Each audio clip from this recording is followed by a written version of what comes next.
engkau lek putus nangis ya toh. Nah makanya kalau di atas gunung nggak boleh. Pokoknya di atas gunung itu nggak boleh buang sampah, nggak boleh ngomong yang kotor ya. Oh loh gunungnya cendek air, nggak boleh gitu. Nggak boleh ngomong yang jorok, nggak boleh misuh-misuh ya. Nggak boleh kita ngomong alah niki orene apa-apa, itu nggak boleh itu pantangan.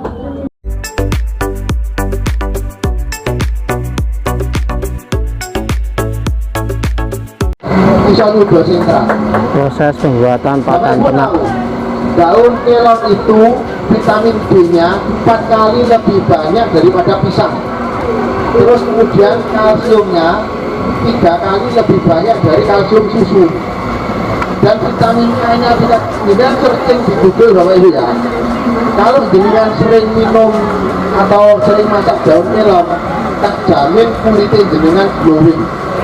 Itu benar ibu-ibu ini.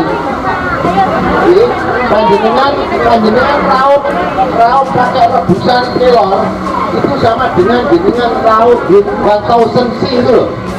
1000 C yang 1000 mili. Iya Bu. Ya. Jadi Bapak Ibu jangan terpengaruh dengan dosis vitamin ya. Vitamin yang dibutuhkan oleh tubuh kita itu tidak lebih dari 30 mg per hari. Nah, jenengan minum 1000 mg berarti sama itu pengen kencing pakai vitamin. Karena kelebihan vitamin dibuang lewat kencing. Kalau jenengan mau tahu vitamin mineral yang paling bagus untuk kesehatan dan paling bagus untuk kulit adalah daun kelor. Tapi syaratnya satu, kalau merebus jangan sampai mendidih. Kalau sampai mendidih mineralnya hilang ya. Nah, sekarang orang itu nggak percaya dengan seperti ini. Karena apa? Ojo mangan kelor kok sosok susuke rontok, ojo mangan kelor mumpung ilmune hilang. Itu cara Belanda. Itu cara Belanda membuat kita itu bodoh. Makanya Belanda dulu ketika perang Jawa, pada waktu perang Diponegoro itu melakukan riset. Nyapa kok wong Jawa iki wis mangane iki angel beras ora kelar tuku, tapi wong iki kok kuat bertahan. Satu, yang makan kulupan, ya, keramban, godhong betis di pulau, ya kan? Terus barang si makanan beracun enggak gitu. Itu cara nenek moyang kita bertahan, dan itu akhirnya cerita tentang kelor itu dibuat cerita buruk. Cerita tentang kelor itu dibuat buruk dan uang tuku ubar. Itu ya. Nah sekarang Pak Mul lagi praktek, ini tidak apa-apa Pak Mul, dicampurnya kalau kotoran kambing. Oke, Pak Mul lagi praktek bagaimana menghancurkan kotoran kambing. Ini loh, sudah ditiru tangannya langsung berat ini. Nah, itu kotoran kambing, sing koyo ngene iso hancur. Ini kalau dicampur kemudian dibuang ke tanaman, tak jamin tanaman jenengan itu sehat. Tak jamin tanaman panjenengan itu nanti cepat berbuah dan tidak mudah terkena penyakit. Ini semua kita tidak beli, kita ada di sekitar rumah kita. Bapak Ibu kalau ingin tahu, di depan itu saya ada terong, ya, bawahnya terong pokak, diulih terong pondok. Kalau itu ditanam, satu rumah nanam satu pohon terong pokak yang disambung terong pondok, tak jamin sepanjang tahun kita tidak tumbuh terong. Loh, karena itu tingginya bisa 3 meter. Dan untuk bahan pangan rumah tangga itu kita nggak usah beli. Nih, kurang-kurang bahkan bisa mainnya tombol. Itu apa? Kotoran kambing. Nah, apa nomor? Cuma sekedar tahu saja. Inilah namanya praktek menyelamatkan lingkungan, diperkenalkan kepada anak-anak kita. Oke, sama cukup. Sekarang waktunya kita lakukan ya Pak ya. Muter ke sana dulu. Apa? Ke depan yang Dulu G. kenalan lingkungan ya. G. Oke, yuk kita ke depan sama Pak Agus untuk kenalan atas ceritanya. Jawa Barat namanya. Bahasa Jawa Baratnya apa? Loh, kamu kan orang Jawa Barat toh? Lupa. Selamat datang itu bahasa kampungmu apa kalau bahasa adat? Lupa. Lupa aduh. Gentong. Nah, tahu? Ini namanya apa? Gayung bahasa Jawanya namanya apa? Apa? Cibuk, apalagi? Ayo siapa sing iso? Cibor, ya toh? Nah, ini gentong, ya. Ini juga gentong. Kalau zaman dulu, ini dipakai untuk menyimpan beras, bukan untuk menyimpan air. Yang dipakai untuk menyimpan air yang bentuknya seperti ini. Ini. Yang dipakai untuk menyimpan air yang mulutnya lebar. Nah, yang mulutnya kecil dipakai untuk menyimpan beras. Bu, jangan peduli kendi, Bu. Kendi niku, Bu, ngajeng jenengan niku, Bu. Ah. Ya. Tahu namanya apa ini? Nah, kendi ya. Nah. Kendi dibuat dari tanah. Kendi dibuat dari tanah, tanahnya dibakar. Nah, kenapa kendi itu mulutnya kok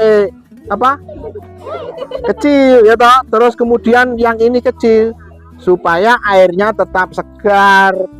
Kalau ini lebar, akhirnya nggak enak adem. Dulu tidak ada kulkas, supaya airnya tetap enak, makanya mbah-mbah dulu membuat namanya kendi, supaya airnya itu tetap segar dan enak.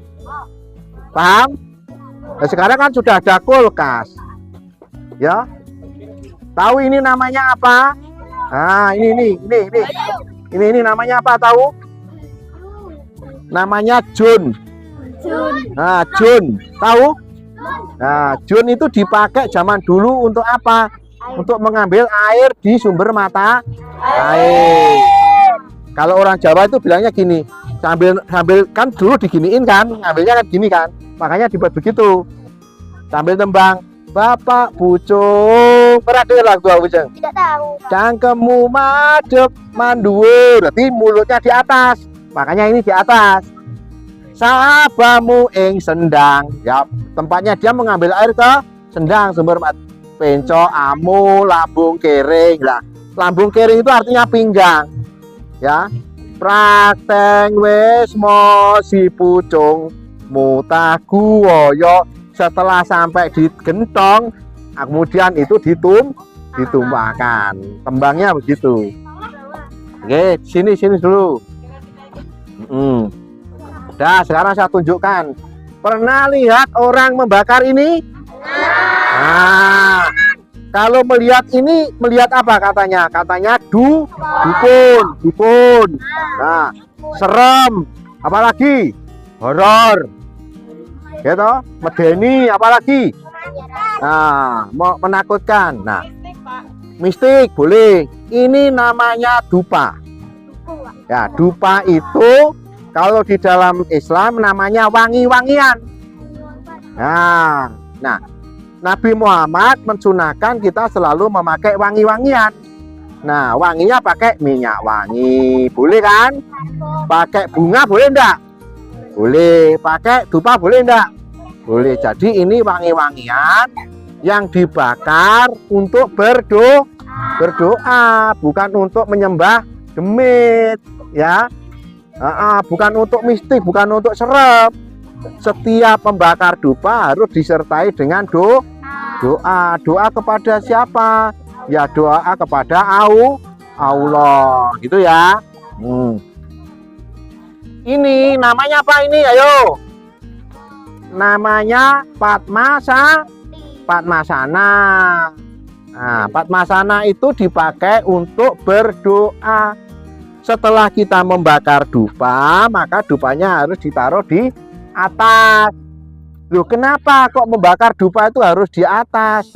Lah, anak-anak, kalau ngasih makan orang itu ditaruh di tanah apa ditaruh di atas meja?